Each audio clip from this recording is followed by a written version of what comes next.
저희 집에는 어쩐 일이세요? 제가 보낸 카톡 하나가 우리 세 사람의 운명을 완전히 바꿔놓을 줄은 몰랐습니다. 어떻게 한소미는 손에 든 와인 한 병을 떨어뜨릴 뻔했어요. 도어락 비밀번호를 또박또박 눌러서 우리 집에 들어온 그 순간 제가 거실 소파에 앉아 있을 거라곤 상상도 못했겠죠? 제가 친정이라도 간 줄 아셨나 봐요. 헤어드라이기 소리가 멈추고 남편 우진이가 황급히 나오는 발소리가 들렸어요. 이내 남편 우진의 얼굴이 새하얗게 질렸습니다. 여보, 이게 아니야. 오해야. 수건을 몸에 두른 채로 우물쭈물하는 모습이 정말 한심했어요. 도어락 비밀번호도 알고 계시네요. 자주 오시나 봐요. 그 순간 한소미가 고개를 푹 숙였어요. 답이 나왔죠. 전 그때 이게 그냥 불륜이라고만 생각했어요. 그 뒤에 계획된 무시무시한 일들은 미처 알지 못했죠. 여러분의 구독, 좋아요는 더 많은 사연을 만드는 힘이 됩니다. 윤지희 씨의 이야기 지금부터 시작하겠습니다. 안녕하세요.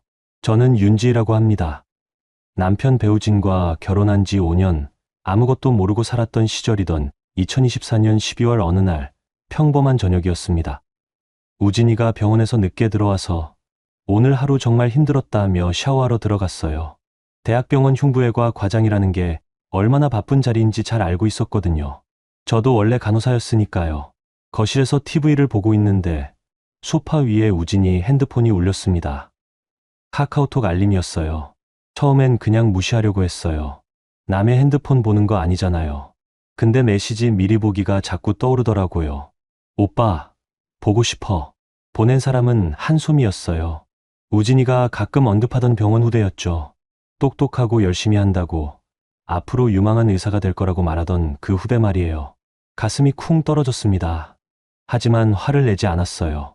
대신 아주 천천히 우진이 핸드폰을 들어서 잠금을 해제했어요. 다행히 비밀번호는 제 생일이었거든요. 메시지를 다시 읽어봤어요. 오빠, 보고 싶어. 단순하고 직접적이었어요. 이런 메시지를 처음 보내는 게 아니라는 느낌이 들더라고요. 그때 제가 뭘 했는지 아세요? 울지 않았어요. 소리 지르지도 않았고요. 대신 아주 침착하게 우진이인 것처럼 답장을 보냈습니다. 와이프 친정 갔어. 지금 집으로 와. 보내고 나서 핸드폰을 원래 자리에 놓았어요. 그리고 거실 불을 다 끄고 소파에 앉아서 기다렸습니다. 정말 올까? 설마 올까? 30분 정도 지났을까요?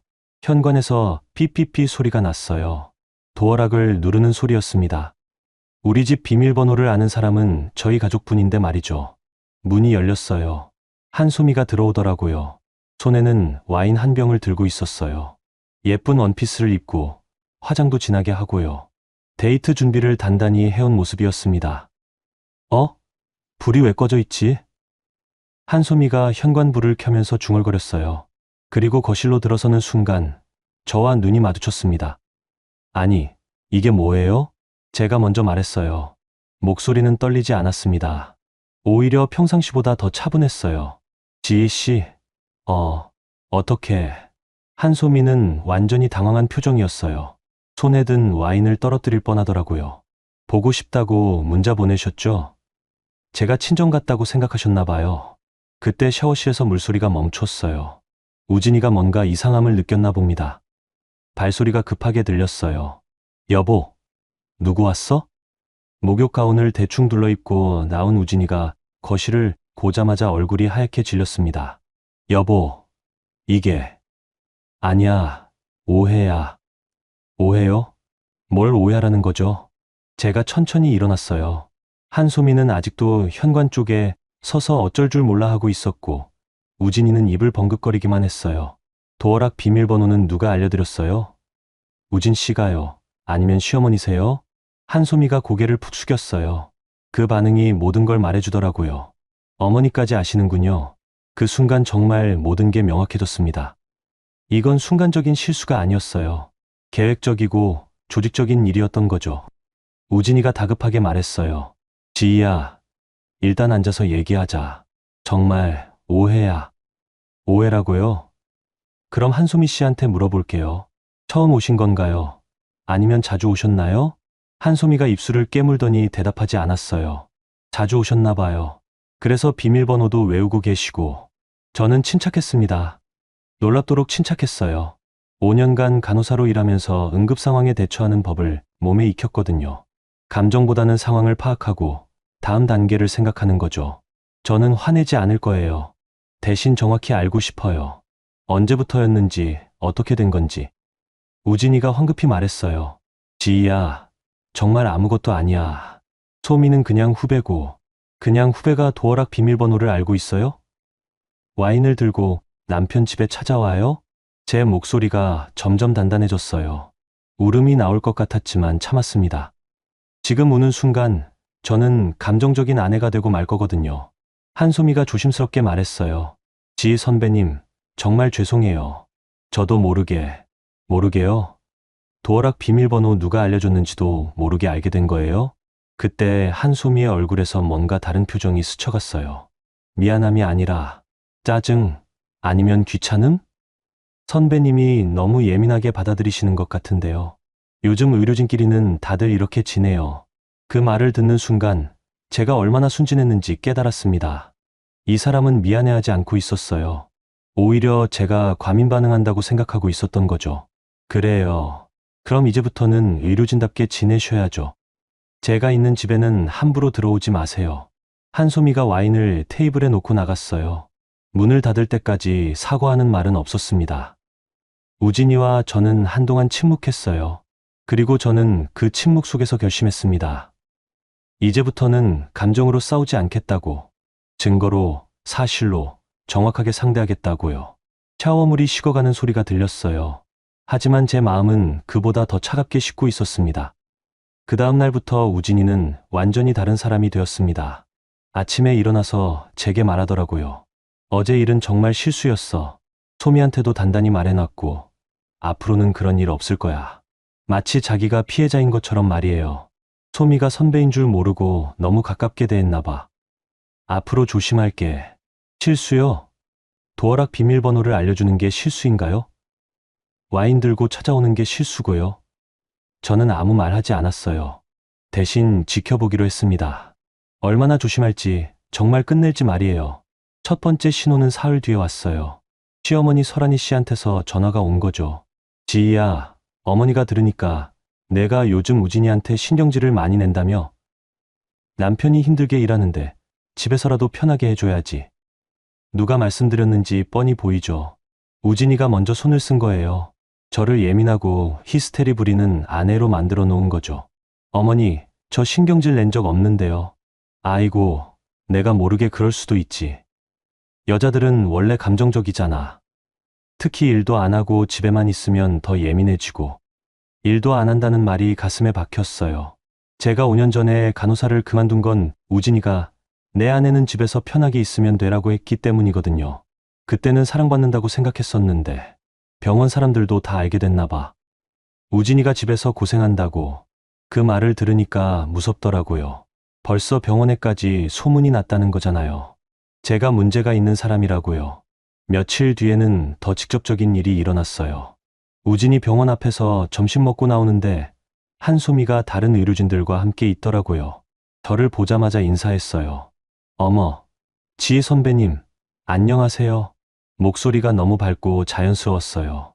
마치 아무 일도 없었던 것처럼요. 옆에 있던 간호사들이 수근거리기 시작했어요.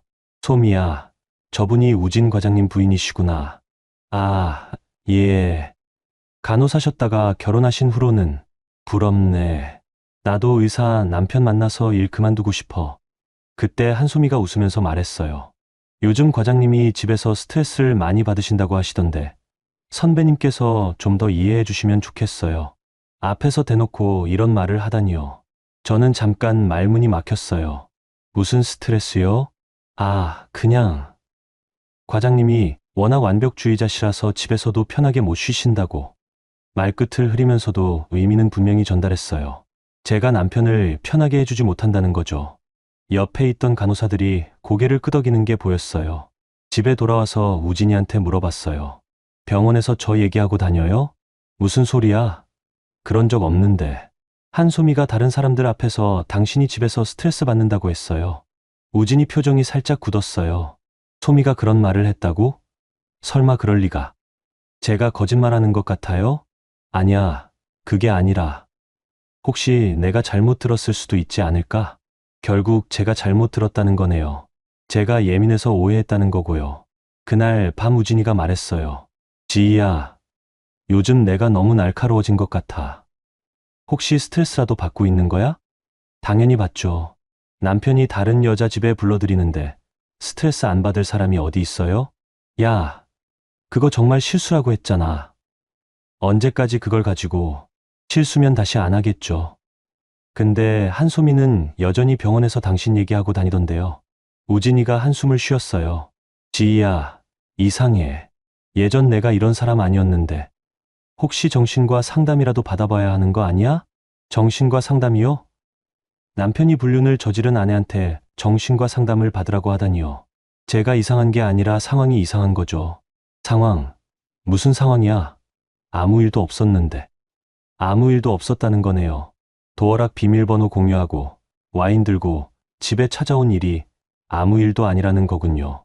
다음날 친정오빠 태식이한테 전화했어요. 오빠, 나 상의할 게 있어. 왜? 무슨 일이야? 전체 상황을 다 설명했어요. 카카오톡부터 시어머니 전화까지 병원에서 일어난 일까지요. 태식이 오빠가 한참 듣더니 말했어요. 지희야, 이건 그냥 불륜이 아니야. 계획적으로 내 이미지를 깎아내리고 있어. 먼저 내가 문제가 있는 사람이라는 걸 기정사실화하려는 거야. 왜요? 이혼할 때 유리하게 하려고. 내가 정신적으로 불안정하고 남편한테 스트레스 준다는 걸 미리 소문내는 거지. 오빠 말을 듣고 나니까 모든 게 연결되더라고요. 시어머니 전화도 한소미의 말도 우진이가 정신과 상담을 권한 것도 다 하나의 그림이었던 거예요. 오빠, 그럼 저 어떻게 해야 해요? 일단 감정적으로 대응하지 마. 그게 상대가 원하는 거야. 대신 기록해. 누가 언제 뭐라고 했는지. 전화 내용은 녹음하고 카카오톡은 캡처해둬. 근데 우진이가 요새 핸드폰 비밀번호를 바꿨어요. 그래? 그것도 증거야. 왜 바꿨겠어? 그날부터 저는 작은 공책에 기록하기 시작했어요. 날짜, 시간, 누가 뭐라고 했는지, 우진이가 언제 나갔다가 언제 들어왔는지, 핸드폰 비밀번호 언제 바뀌었는지. 일주일 뒤에 시어머니가 또 전화하셨어요. 지희야, 요즘 우진이 얼굴이 안 좋아 보이던데. 내가 집에서 잘 챙겨줘야지. 이번엔 녹음했어요. 어머니, 우진이가 뭐라고 하셨어요? 집에서 편하게 못 쉰다고 하더라. 아내가 자꾸 트집 잡고 의심한다고. 전 트집 잡은 적 없는데요. 아이고, 여자가 너무 강하면 안 돼. 남편 기살려줘야지. 전화를 끊고 나서 공책에 적었어요. 12월 15일, 시어머니 전화. 남편이 집에서 편하게 못 쉰다고 불편을 토로한 것으로 보임. 내가 의심하고 트집 잡는다는 표현 사용. 그런 식으로 일주일을 기록했더니 패턴이 보이기 시작했어요. 우진이는 저를 문제가 있는 아내로 만들기 위해 체계적으로 움직이고 있었어요. 그리고 한소미는 그 과정에서 이해심 많은 후배 역할을 하고 있고요. 어떤 날 밤 우진이가 말했어요. 지희야, 우리 잠깐 떨어져 지내는 게 어때? 서로 머리 좀 식히고. 떨어져 지낸다고요? 응. 내가 친정에서 좀 있거나 아니면 내가 나가거나. 그때 알았어요. 이제 본격적으로 시작됐다는 거려.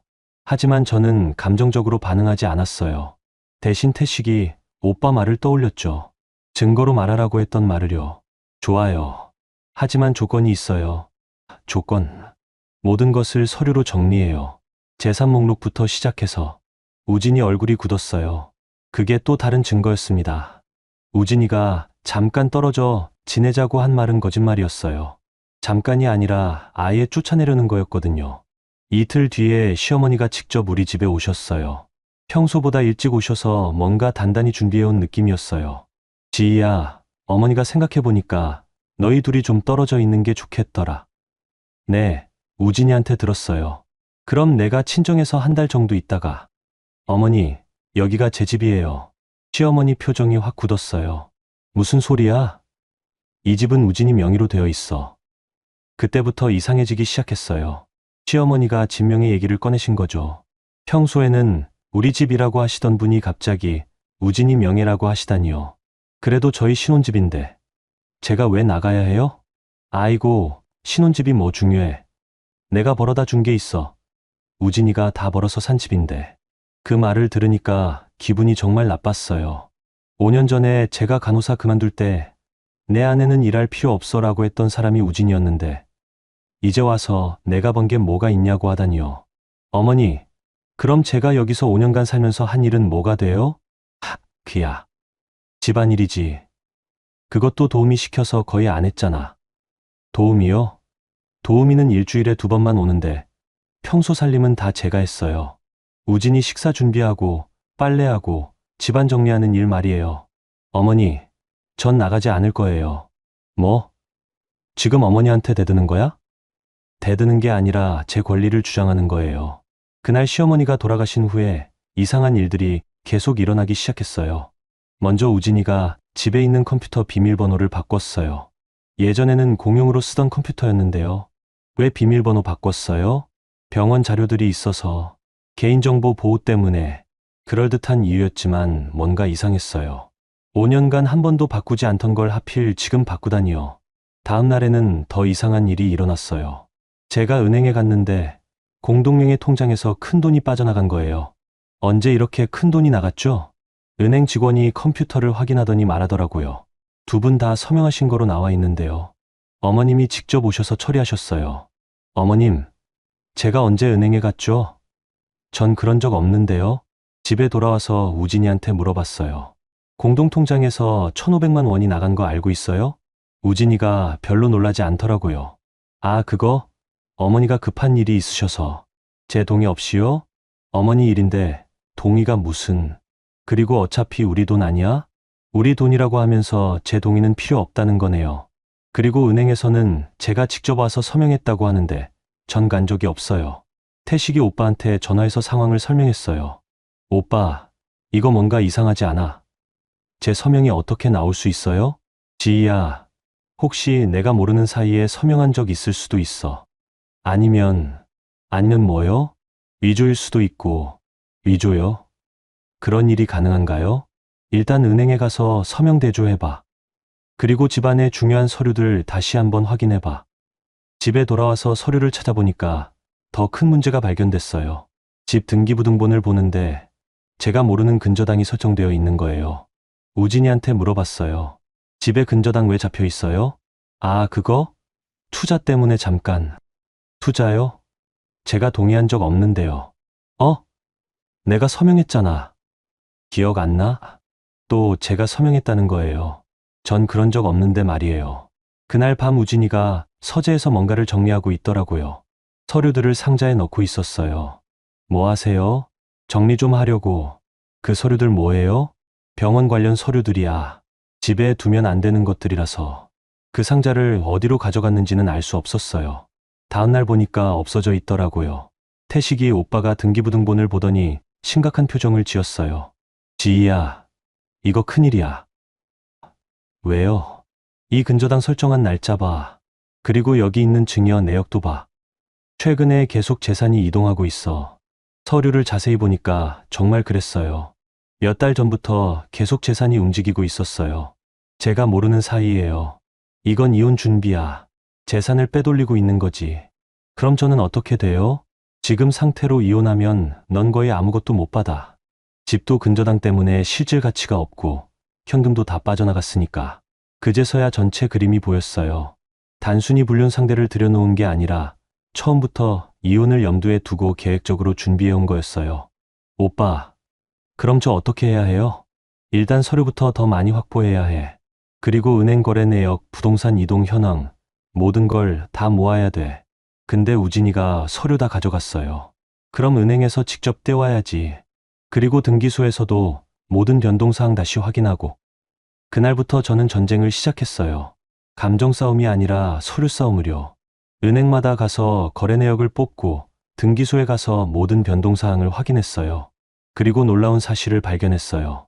제 서명이 들어간 서류들 중 상당수가 제가 실제로 서명한 것과 달랐어요. 비슷하긴 했지만 자세히 보면 필체가 미묘하게 다른 거예요. 태식이 오빠가 그 서류들을 보더니 고개를 저었어요. 지희야, 이건 명백한 사기야. 위조 서명으로 재산을 이동한 거지. 그럼 무효잖아요. 맞아. 하지만 증명하는 게 문제야. 필적 감정을 받아야 하고 법적 절차를 밟아야 해. 그날 밤 집에서 우진이와 마주 앉았을 때 모든 게 달라 보였어요. 5년간 사랑했던 남편이 아니라 제 인생을 빼앗아가려는 사람으로 보였거든요. 우진 씨, 재산 이동 내역 다 확인했어요. 우진이 얼굴이 잠깐 굳었어요. 무슨 소리야?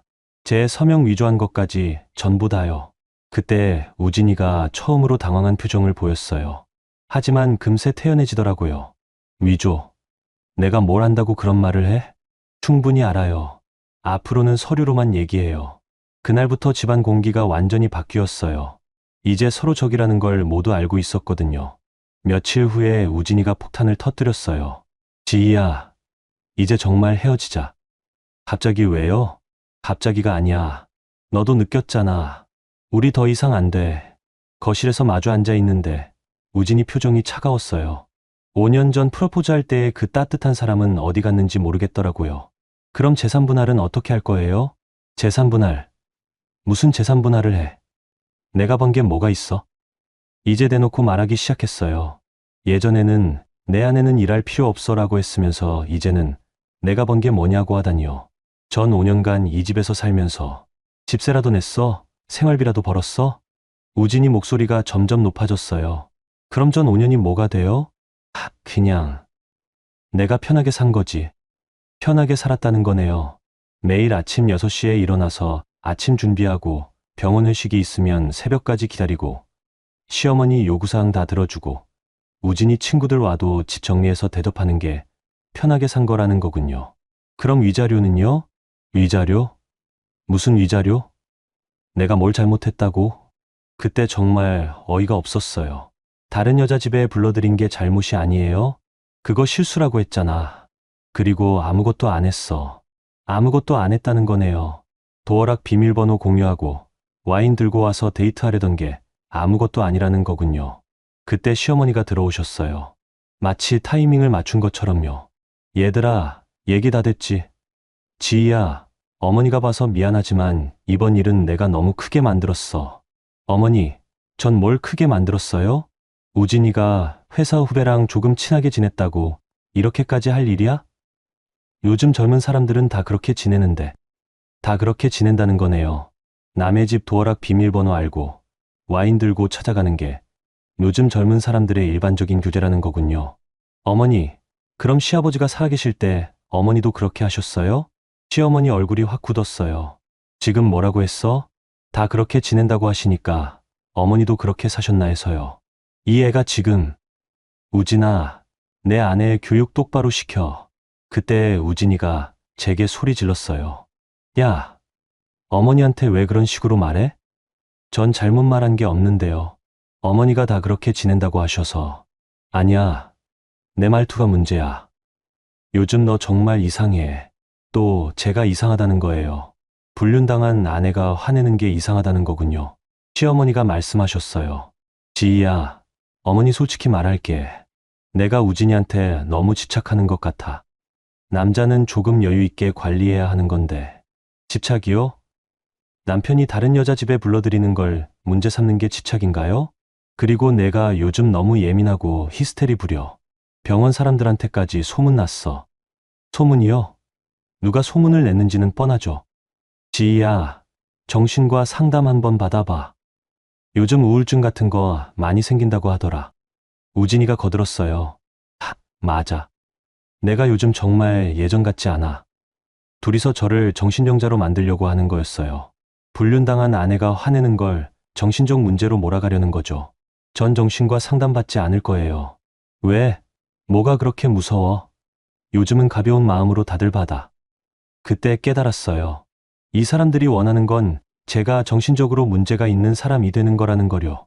그래야 이혼할 때 모든 책임을 저한테 뒤집어 씌울 수 있으니까요. 좋아요. 그럼 이혼하죠. 우진이와 시어머니가 서로 눈을 마주쳤어요. 드디어 원하는 말이 나왔다는 표정이었어요. 그래, 그게 서로한테 좋을 거야. 단, 정당한 재산 분할은 받을 거예요. 시어머니가 비웃으셨어요. 재산 분할? 뭘 가지고? 이 집은 우진이 혼자 산 거고, 너는 번 게 하나도 없잖아. 전 5년간 여기서 살면서 살았다고 재산이야? 웃기지 마. 그냥 얻어먹고 얻어 산 거지. 얻어먹고 얻어 살았다는 거네요. 5년간의 결혼 생활이 얻어먹고 얻어 산 거지라는 거군요. 그럼 위자료라도. 위자료는 무슨, 우진이가 뭘 잘못했다고? 오히려 내가 잘못한 거 아니야? 남편 기죽이고, 의심하고, 집안 분위기 망치고, 결국 모든 게 제 잘못이라는 거네요. 불륜도 제 탓, 재산 분할도 안 되고, 위자료도 없다는 거고요. 그날 밤 우진이가 말했어요. 지희야, 일주일 안에 나가줘. 여기 제 집이기도 한데요. 등기부상으로는 4명이야. 그리고 대출도 다 내가 갚고 있고. 전 어디로 가요? 친정에 가든지 어디든지. 그건 내 알아서 할 일이야. 친정에 가라는 거네요. 35살이 되어서 친정에 들어가라는 거군요. 다음날 태식이 오빠가 왔어요. 상황을 듣고 완전히 화가 났더라고요. 지희야, 이 사람들이 완전히 내가 만만하다고 생각하는구나. 오빠, 전 정말 어떻게 해야 해요? 집도 쫓겨나고 돈도 없고 일단 나가지 마. 내가 나가는 순간 끝이야. 근데 우진이가 경찰 부른다고 해요. 부르라고 해. 부부간의 집에서 내쫓는 게 폭력이야. 오히려 우진이가 불법이지. 하지만 현실적으로 힘들었어요. 매일 집에서 눈치 싸움을 하고 있으니까요. 일주일 뒤에 결국 일이 터졌어요. 우진이가 정말로 경찰을 불렀어요. 이 사람이 제 허락 없이 집에 들어와서 나가지 않고 있어요. 경찰관이 와서 상황을 들어보더니 말했어요. 아직 이혼이 성립된 게 아니라서 부부 모두 이 집에 살 권리가 있습니다. 우진이가 당황했어요. 그럼 어떻게 해야 해요? 협의해서 해결하시거나 법정에서 정하시거나요. 그날 저녁 시어머니가 친척들을 다 불러 모았어요. 이모, 고모, 할머니까지 와서 저를 둘러쌌어요. 지희야, 어른들이 다 모인 자리에서 말하지만 내가 너무 고집세게 굴고 있어. 고모님, 전 제 권리를 주장하는 거예요. 권리가 뭐야? 우진이가 벌어서 산 집인데 무슨 권리? 이모가 말했어요. 지희야, 우리가 봐서도 내가 요즘 너무 이상해. 예전에는 그런 애가 아니었는데. 할머니까지 나서셨어요. 우진이 같은 좋은 사위 구하기 힘들어. 내가 조금만 참으면 되는데 왜 이렇게까지 해? 모든 어른들이 저를 나쁜 사람으로 몰아갔어요. 제가 고집세고 이상하고 참지 못하는 사람이라고요. 결국 저는 그 자리에서 말했어요. 알겠습니다. 나가겠습니다. 태식이 오빠가 뒤에서 제 팔을 잡았지만 더 이상 견딜 수 없었어요. 그날 밤 큰 가방 하나에 옷까지만 챙겨서 집을 나왔어요. 5년간 살던 집을 제가 정성 들여 꾸민 그 집을 떠나는 거였어요. 마지막에 우진이가 말했어요. 지희야, 미안해. 하지만 이게 서로한테 좋은 일이야. 미안하다면서 왜 이런 일을 벌였을까요? 그날 밤 태식이 오빠 집에서 처음으로 울었어요. 5년이 이렇게 끝나는 건가 싶어서요. 하지만 울면서도 다짐했어요. 이렇게 당하고만 있지 않겠다고. 제가 받아야 할 것은 정확히 받아내겠다고요. 여러분, 여기까지 들으시면서 어떤 생각이 드셨나요? 지희 씨가 겪고 있는 일들이 남일 같지 않으시죠? 결혼해서 5년을 함께 살았는데 하루아침에 모든 걸 잃을 뻔한 상황이에요. 그것도 남편과 시어머니가 계획적으로 준비한 일이었다니 정말 배신감이 클 것 같아요. 하지만 지희 씨는 감정에만 휩쓸리지 않고 차근차근 대응책을 찾아가고 있어요. 과연 어떤 반전이 기다리고 있을까요? 그럼 여러분, 다음 이야기도 계속 들어봐 주세요. 친정 오빠 집에서 지낸 지 일주일째 되던 날, 우진이한테서 문자가 왔어요. 이혼협의서 작성했어. 내일 만나자. 벌써 이혼협의서를 만들었다는 거네요. 얼마나 준비를 단단히 했으면 일주일 만에 서류까지 완성했을까요? 다음날 조용한 카페에서 만났어요. 우진이가 서류를 건네주는데 내용을 보고 기가 막혔어요. 재산 분할 없음, 위자료 없음, 이혼, 사유, 성격 차이. 이게 뭐예요? 우리 사이에 재산 분할할 게 뭐가 있어? 집은 4명이고 내가 대출금 다 갚고 있잖아. 전 5년간 여기서 그건 내가 선택한 거야. 내가 억지로 시킨 적 없어. 억지로 시킨 적 없다는 거네요. 내 아내는 일할 필요 없어 라고 해놓고 이제 와서 내가 선택한 거라고 하다니요. 그럼 위자료는요? 위자료? 내가 뭘 잘못했다고? 이혼 사유도 성격 차이라고 적혀 있잖아. 성격 차이요? 불륜을 성격 차이라고 하다니요. 소미 씨랑 한 일은 성격 차이가 아니잖아요. 그건 아무것도 아니라고 했잖아. 실수였어. 또 아무것도 아니라는 소리예요. 이 협의서에는 사인 안 할 거예요. 우진이 표정이 차가워졌어요. 그럼 법정으로 가자는 거야? 그럴 수도 있죠. 지희야, 내가 이기기 힘들 거야. 변호사비만 해도 엄청나게 나올 텐데. 넌 그런 돈 있어? 없었어요. 5년간 전업주부로 지내면서 제 통장에는 용돈 정도밖에 없었거든요. 그리고 병원 사람들 다 알고 있어. 내가 요즘 얼마나 이상했는지. 또 제가 이상했다는 얘기예요. 잘못 생각하지 마. 나는 의사야. 사람들이 내 말을 더 믿을 거야. 그 말을 들으니까 정말 절망적이었어요. 권력도, 돈도, 사회적 지위도 다 우진이 쪽에 있으니까요. 집에 돌아와서 태식이 오빠한테 말했어요. 오빠, 우진이가 변호사비도 없을 거라고 하는데. 그건 나중에 생각해.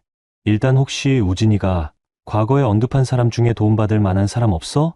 글쎄요. 아, 그런데 예전에 우진이가 술 먹고 전 약혼녀 얘기를 한 적이 있어요. 전 약혼녀? 네. 정수연이라는 분인데 변호사라고 했어요. 우진이가 의대 다닐 때 만났는데 집안 반대로 헤어졌다고. 태식이 오빠가 번쩍했어요. 그 사람 연락처 있어? 없는데. 아, 그런데 우진이가 한 번은 그분이 대형 로펌에 다닌다고 했어요. 로펌 이름은? 기억이 안 나는데 강남에 있는 유명한 곳이라고 했어요. 태식이 오빠가 인터넷을 뒤져서 몇 개 로펌을 찾아냈어요. 그 중에서 정수연이라는 변호사를 찾아봤더니 정말 있더라고요. 지희야, 이 사람한테 연락해봐. 갑자기 뭐라고 해요? 우진이 전 약혼녀인데. 솔직하게 얘기해. 우진이랑 이혼 문제로 상담받고 싶다고. 전화하는 게 정말 떨렸어요. 어떻게 받아들일지 모르겠더라고요. 안녕하세요. 정수연 변호사님이시죠? 네, 맞습니다. 누구세요? 저는 배우진 씨와 결혼한 윤지라고 합니다. 전화 너머로 잠깐 침묵이 흘렀어요. 배우진 씨와요? 네. 이혼 문제로 상담받고 싶어서 연락드렸어요. 잠깐만요. 혹시 직접 만나서 얘기할 수 있을까요? 다음날 로펌 상담실에서 정수연 변호사를 만났어요. 예상보다 차분하고 전문적인 분이었어요. 일단 상황부터 들어볼게요. 전체 경과를 다 설명해 드렸어요. 카카오톡 사건부터 재산은닉, 집에서 쫓겨난 일까지요. 정수연 변호사가 제가 가져온 서류들을 보더니 표정이 점점 굳어지더라고요. 이 근저당 설정건이랑 증여 내역, 그리고 서명, 뭔가 이상한가요? 이상한 정도가 아니에요. 이건 계획적인 재산 은닉이에요. 그때 정수연 변호사가 조심스럽게 말했어요. 혹시 실례가 안 된다면 배우진 씨가 예전에 어떤 사람이었는지 알고 계세요? 어떤 사람이요? 저도 사실 배우진 씨랑 과거에 만난 적이 있어요. 과거에 만났다는 건 알고 있었지만 변호사님이 직접 말씀하시니까 새로웠어요. 저희는 약 8년 전에 파혼했어요. 그때도 이런 일이 있었나요? 정수연 변호사가 잠깐 망설이시더니 말씀하셨어요. 비슷한 패턴이었어요. 처음에는 정말 잘해주다가 나중에 갑자기 돌변해서. 저도 그때 많이 당했어요. 어떻게 당하셨어요? 약혼 파기하면서 저한테 모든 책임을 뒤집어 씌웠어요. 제가 까다롭고 이기적이라고 병원 사람들한테까지 소문을 냈죠. 똑같은 패턴이었어요. 저한테 하는 것과 동일한 방식이었던 거죠. 그리고 파혼 과정에서 제가 준 선물들도 돌려받지 못했어요. 당시에는 법적으로 어떻게 대응해야 하는지 몰랐거든요. 그럼 변호사님도? 네, 저도 피해자예요. 그 말을 듣는 순간 뭔가 위로가 되었어요. 제가 혼자가 아니라는 걸 알게 됐거든요. 윤지 씨, 만약에 제가 이 사건을 맡는다면 이건 단순한 이혼 소송이 아니라 재산 은닉과 위조 혐의까지 함께 다뤄야 할 것 같아요. 그게 가능해요? 물론이에요. 오히려 그래야 제대로 된 결과를 얻을 수 있어요. 정수연 변호사가 계속 말씀하셨어요. 지금까지 배우진 씨는 모든 상대를 감정적으로 몰아가서 승부를 봤어요. 하지만 이번에는 법적으로, 체계적으로 대응할 거예요. 변호사비는 일단 우리가 이기면 상대방이 변호사비까지 물어주게 할 수 있어요. 그리고 재산 은닉한 것만 찾아내도 충분히 커버될 거예요. 정말 그럴 수 있을까요? 윤지 씨, 한 가지만 약속해 주세요. 뭐요? 앞으로는 감정적으로 대응하지 마세요. 모든 걸 법적인 절차에 따라 처리할 거예요. 그래야 이길 수 있어요. 그날 상담을 끝내고 나오면서 처음으로 희망이 보였어요. 이제 제게도 든든한 편이 생긴 거였거든요. 태식이 오빠가 결과를 듣더니 무릎을 쳤어요. 역시 그 인간한테 당한 사람이 또 있었구나. 그런데 오빠, 정말 이길 수 있을까요? 지희야, 이번에는 우리 쪽에 전문가가 있잖아. 그리고 뭔가 이 변호사도 개인적인 감정이 있는 것 같고. 개인적인 감정이요? 8년 전에 당한 걸 이번에 갚으려는 것 같아. 그럼 우리한테는 더 좋은 거지. 그날 밤 정수연 변호사한테서 문자가 왔어요. 내일부터 본격적으로 증거 수집을 시작할게요. 배우진 씨가 지금까지 저지른 일들을 하나하나 파헤쳐 볼 거예요. 드디어 반격이 시작되는 거였어요. 우진이는 아직 모르고 있겠지만 이제 게임의 룰이 완전히 바뀐 거였습니다. 감정 싸움이 아니라 법정 싸움으로요. 저는 그날 밤 처음으로 편안하게 잠들 수 있었어요. 혼자가 아니라는 걸 알았거든요. 정수연 변호사와 태식이 오빠가 팀을 이뤄서 본격적인 조사를 시작했어요. 먼저 태식이 오빠가 등기소와 은행을 돌면서 우진이의 재산 흐름을 추적했어요. 등기부등본, 거래내역서, 증여신고서까지 다 뽑아낸 거죠. 지희야, 이거 봐. 진짜 대박이야. 오빠가 서류들을 펼쳐놓고 설명해줬어요. 여기 봐. 지난 6개월 동안 무려 8번이나 재산이 이동했어. 그것도 모두 4명이나 서명이 들어간 걸로 되어 있고, 제 서명이 들어간 서류가 8장이나 있다는 거예요. 하지만 저는 그중 단 한 장도 실제로 서명한 기억이 없었어요. 이 중에서 이 3건은 완전히 수상해. 내가 해외여행 간 날짜랑 겹쳐. 맞았어요. 3월에 친구 결혼식 때문에 제주도에 2박 3일 갔던 때였는데 그 기간에 무려 2천만 원이 이동했다고 되어 있었어요. 정수연 변호사가 이 서류들을 보더니 의미심장하게 웃었어요. 윤지 씨, 이거면 충분해요. 이건 명백한 위조죠. 정말요? 이 정도면 서명 위조뿐만 아니라 사기죄까지 성립해요. 사기죄요? 그 정도까지 되는 건가요? 그런데 변호사님, 이것만으로 충분한가요? 아직 시작도 안 했어요. 이제부터 진짜 조사가 들어가는 거예요. 정수연 변호사가 말하는 진짜 조사라는 게 뭔지 궁금했어요. 이틀 뒤에 답이 나왔어요. 정수연 변호사가 병원 내부 사람을 통해 우진이의 병원 생활에 대한 정보를 수집하기 시작한 거예요. 윤지 씨, 배우진 씨 병원에서의 행동 패턴이 좀 이상해요. 어떻게요? 최근 몇 달 동안 연구비 사용 내역이 불투명한 부분이 많아요. 그리고 수술 실적 보고서에도 의문스러운 점이 있고요. 연구비요? 수술 실적 보고서요? 그게 저희 이혼하고 무슨 관계가 있어요? 큰 관계가 있어요. 만약 배우진 씨가 병원에서 부정한 방법으로 돈을 벌었다면 그것도 부부 공동재산이거든요. 그렇게 되는 거였군요. 며칠 뒤에 더 구체적인 정보가 들어왔어요. 병원 내부에서 우진이에 대한 제보가 나온 거예요. 태식이 오빠가 흥분해서 전화했어요. 지희야, 대박 소식이야. 뭔데요? 병원에서 익명 제보가 들어왔어. 우진이가 연구비를 개인적으로 빼돌린 정황이 있다는 거야. 정말요? 그뿐만 아니야. 수술 실적도 부풀려서 보고했다는 얘기가 있어. 실제로는 안 한 수술을 한 것처럼 기록했다는 거지. 그게 사실이라면 정말 큰일이겠네요. 정수연 변호사가 이 정보를 확인하더니 말했어요. 윤지 씨, 이제 판이 완전히 뒤바뀔 거예요. 어떻게요? 우리가 단순히 이혼당하는 입장이 아니라 상대방의 비리를 고발하는 입장이 되는 거예요. 그 말을 듣고 소름이 끼쳤어요. 정말 그렇게 될 수 있는 건가요? 일주일 뒤 정말로 일이 터졌어요. 병원에 익명으로 감사 요청이 들어간 거예요. 우진이의 연구비 사용과 수술 실적에 대한 감사였어요. 우진이한테서 급하게 전화가 왔어요. 지희야, 내가 병원에 뭔가 했어? 저요? 뭘 했다는 거예요? 감사가 들어왔어. 연구비랑 수술 기록 전부 다 뒤지겠다고. 목소리가 완전히 떨리고 있었어요. 그게 저랑 무슨 상관이에요? 상관없을 리 없잖아. 요즘 이상한 변호사랑 만나고 다닌다면서? 그 사람이 뭔가 한 거 아니야? 어떻게 알았을까요? 혹시 우진이가 저를 미행하고 있는 건가요? 저희는 합법적인 절차만 밟고 있어요. 합법적인 절차, 야, 병원 감사가 어떤 건지 알아? 내 인생이 끝날 수도 있는 거야. 그제서야 우진이가 진짜 당황하고 있다는 걸 알았어요. 지금까지는 여유 부리면서 저를 무시했었는데, 이제는 완전히 태도가 바뀐 거죠. 지희야, 이혼 조건 다시 얘기해보자. 갑자기요?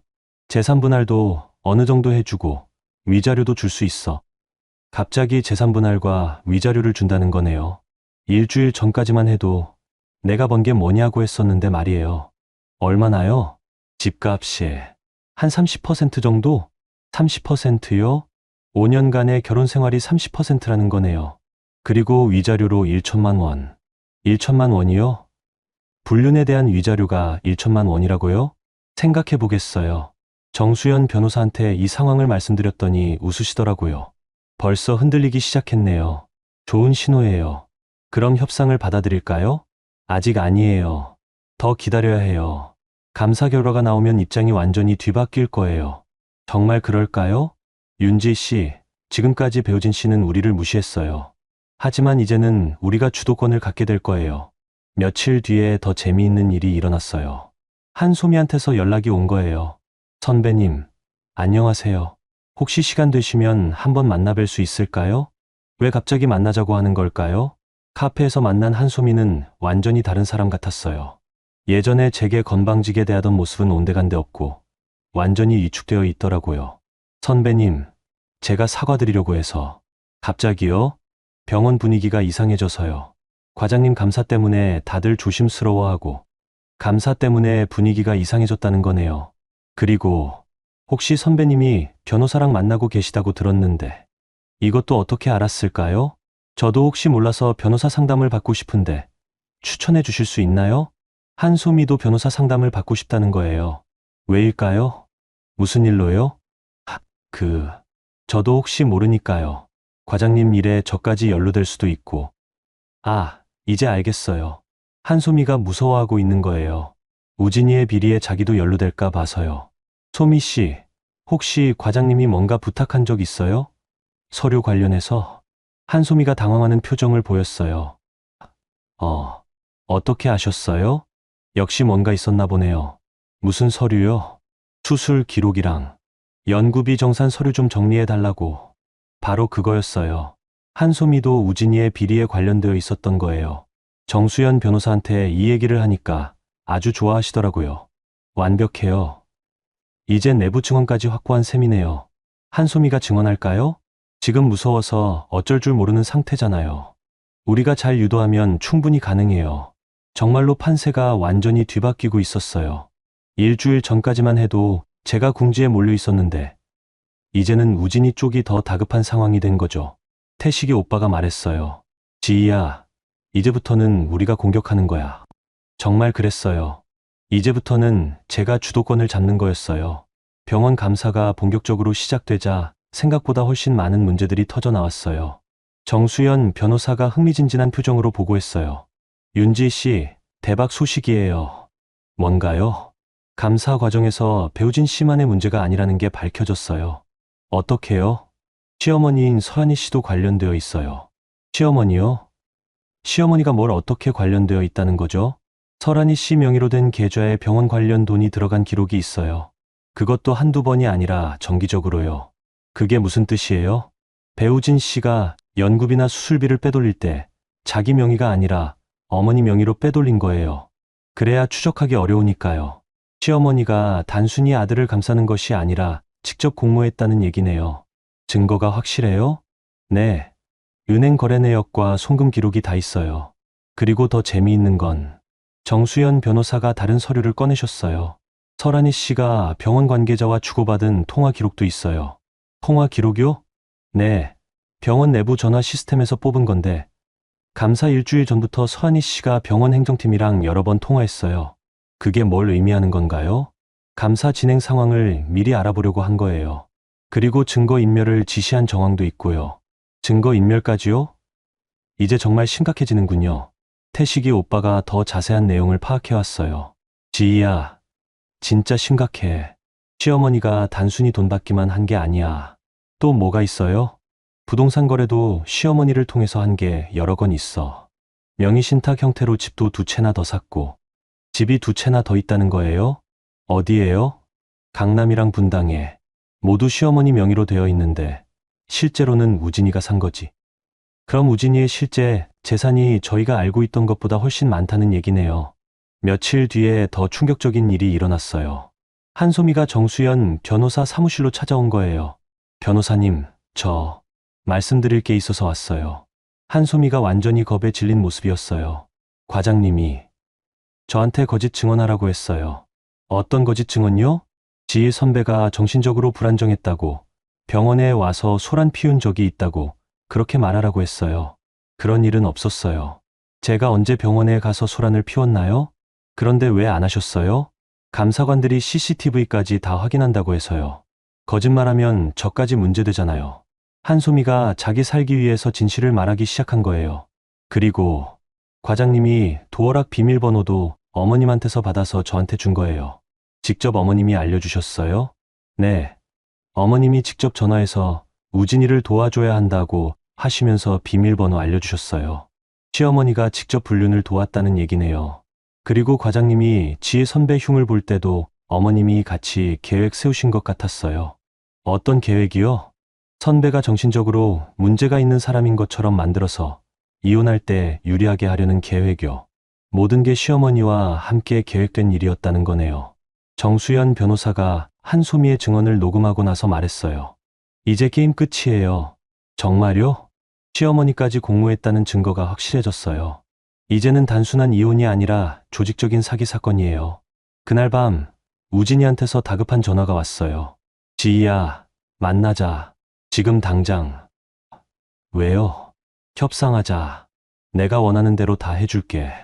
원하는 대로 다 해준다는 거네요. 일주일 전까지만 해도 내가 받을 게 뭐냐고 했었는데 말이에요. 구체적으로 어떻게요? 집을 절반으로 나눠줄게. 그리고 위자료도 5천만 원. 집 절반에 위자료 5천만 원이요? 갑자기 조건이 확 좋아졌네요. 그리고 어머니 문제는 우리끼리만 조용히 해결하자. 시어머니 문제를 조용히 덮자는 거네요. 정수연 변호사와 상의했어요. 어떻게 생각하세요? 아직 부족해요. 숨겨진 재산이 더 있을 거예요. 강남이랑 분당집까지 포함하면 조건이 완전히 달라져야죠. 그럼 거절할까요? 일단 더 기다려봐요. 병원 감사 결과가 나오면 상황이 더 심각해질 거예요. 이틀 뒤에 병원에서 공식 발표가 나왔어요. 우진이가 직위 해제되었다는 거였어요. 태식이 오빠가 신문기사를 보여줬어요. 지희야, 뉴스에도 났어. 대학병원 의사 연구비 부정사용 적발이라는 제목의 기사였어요.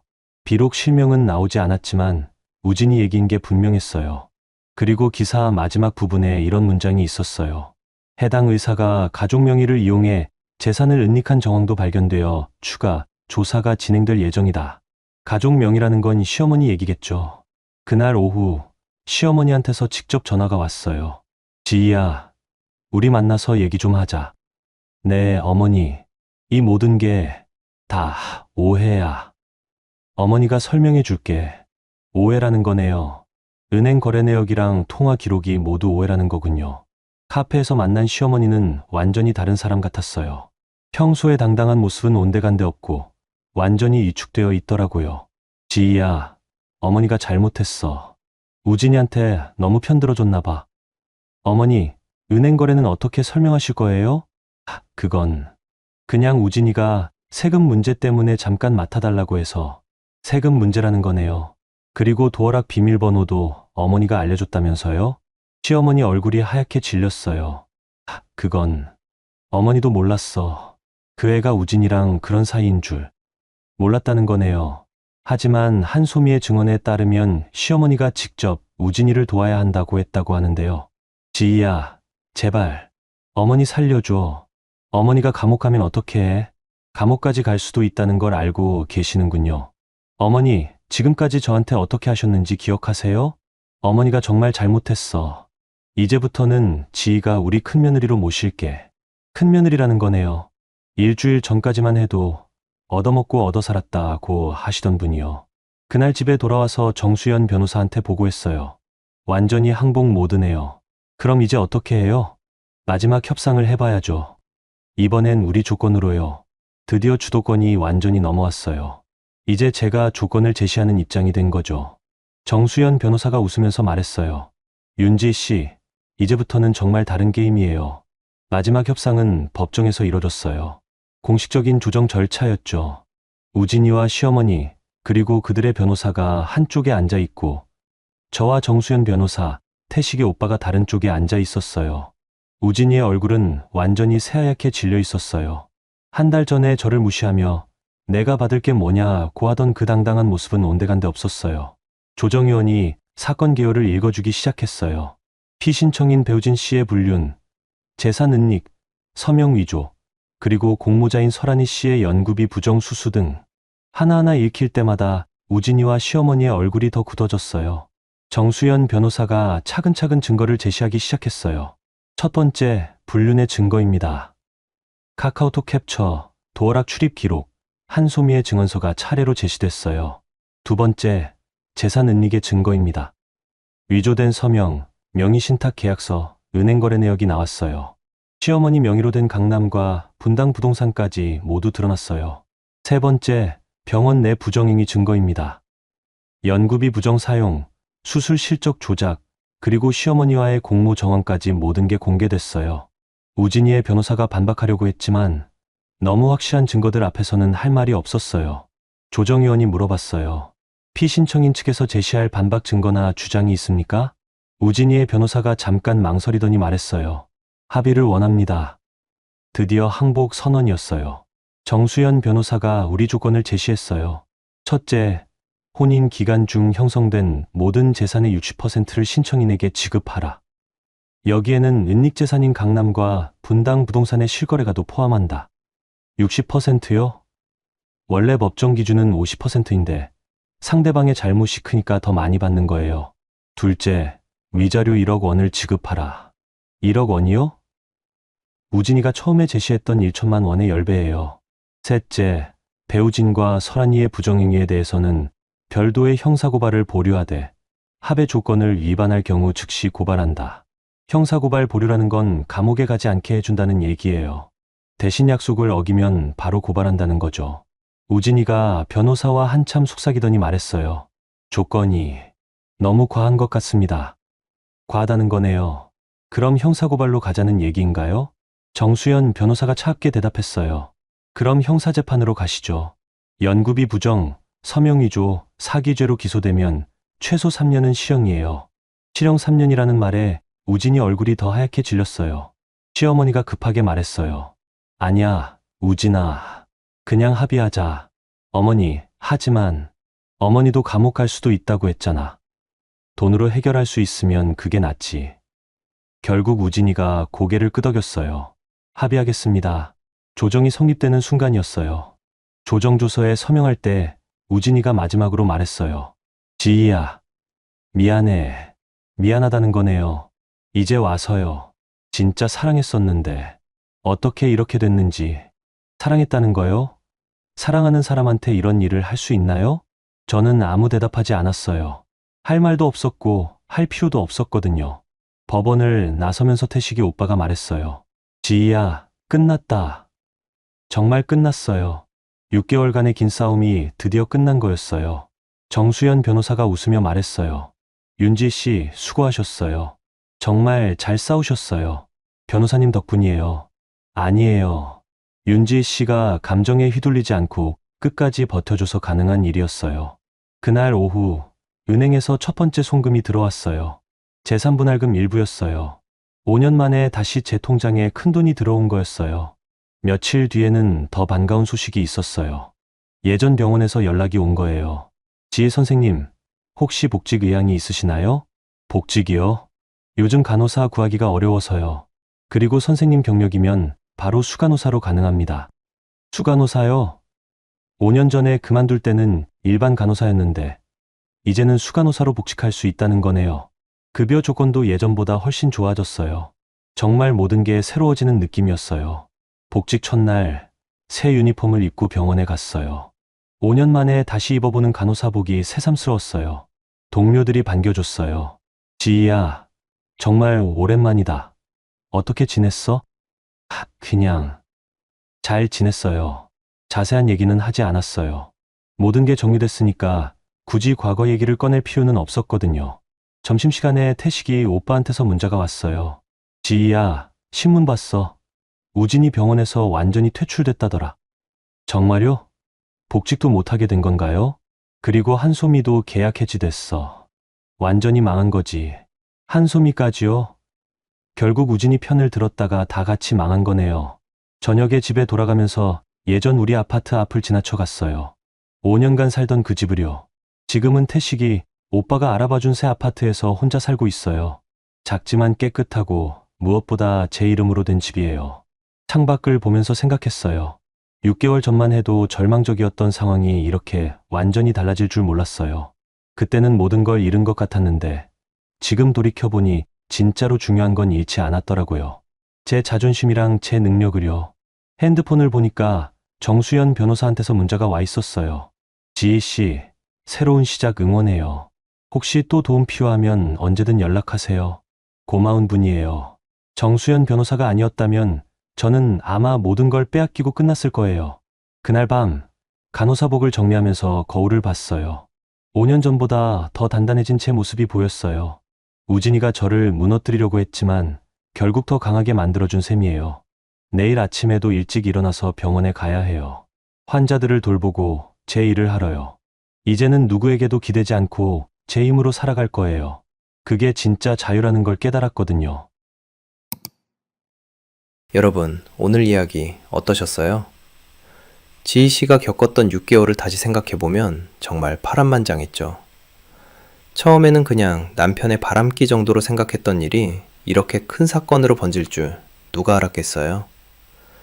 가장 인상 깊었던 건 지희 씨가 감정에 휩쓸리지 않고 차근차근 대응했다는 점이에요. 처음 도어락 비밀번호 사건이 일어났을 때 울거나 소리 지르지 않고 침착하게 상황을 파악한 것부터 마지막에 법정에서 당당하게 자신의 권리를 찾아낸 것까지 정말 대단한 정신력이었어요. 특히 혼자가 아니라는 걸 깨달았을 때가 터닝 포인트였던 것 같아요. 태식 오빠의 든든한 지원과 정수연 변호사라는 전문가를 만나면서 완전히 판세가 바뀌었잖아요. 역시 혼자 끙끙 앓지 말고 주변에 도움을 요청하는 게 중요하다는 걸 보여주는 것 같아요. 그리고 우진이와 시어머니가 저지른 일들을 보면서 참 생각이 많아졌어요. 겉으로는 그럴듯해 보이는 사람들이 뒤에서는 이렇게 치밀하게 남을 속이고 있다니. 하지만 결국 진실은 드러나게 마련이고 잘못한 사람은 그에 맞는 대가를 치르게 되더라고요. 무엇보다 지희 씨가 마지막에 다시 간호사로 돌아간 게 가장 의미 있는 것 같아요. 5년 전에 내 아내는 일할 필요 없다는 말에 속아서 경력을 포기했지만 결국 그 경력이 다시 자신을 일으켜 세우는 발판이 된 거잖아요. 우리 모두 살아가면서 예상치 못한 배신이나 어려움을 겪을 때가 있어요. 그럴 때 감정에만 휩쓸리지 말고 차근차근 해결 방법을 찾아보는 지혜가 필요한 것 같아요. 그리고 혼자 끙끙 앓지 말고 믿을 만한 사람들에게 도움을 요청하는 용기도 중요하고요. 오늘 지희 씨의 이야기가 여러분께도 작은 위로와 지혜가 되었으면 좋겠습니다. 어떤 어려움이 와도 포기하지 않고 끝까지 버텨내면 반드시 새로운 길이 열린다는 걸 보여준 이야기였다고 생각해요. 구독과 좋아요 부탁드립니다.